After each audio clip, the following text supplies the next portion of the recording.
سلام. امیدوارم که هر کجا که هستید خوب و خوش باشید.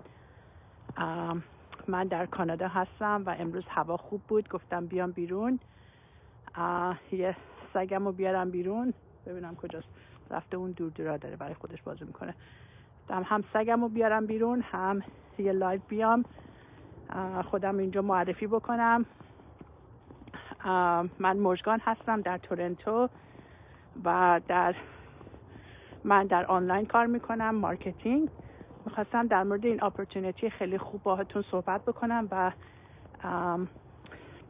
کسایی که مثل من دوست دارن یه اینکام دومی در کنار کارشون داشته باشن و برای خودشون کار بکنن و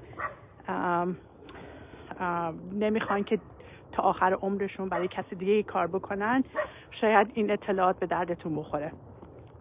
کاری که ما میکنیم، ما به کسایی که مثل من دنبال اینکام دوم هستن بهشون یاد میدیم که چجوری در پلتفرم های مختلف بتونن کار بکنن و از این طریق درآمد داشته باشن. ما نه کالایی میفروشیم و نه به کسی زنگ میزنیم.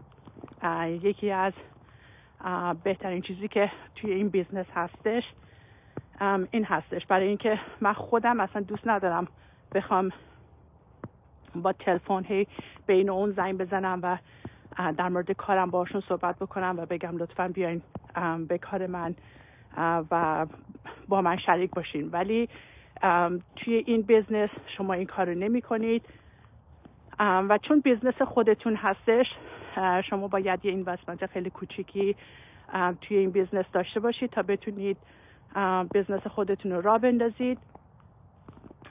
برای این بیزنس تنها چیزی که شما لازم دارید تلفنتون هستش، کامپیوتر و وای فای بتون. اگر اطلاعات بیشتری میخواید لطفاً در وبسایت من اسم و ایمیلتون رو بنویسید و من براتون یک وبینار 90 دقیقه‌ای میفرستم که در این وبینار به شما یاد داده میشه که چجوری مردم از این بیزنس درآمد دارن. اگر اطلاعات بیشتری میخواین لطفاً به من مسیج بدین و من براتون اطلاعات کامل رو میفرستم. قربان شما، مژگان. خداحافظ.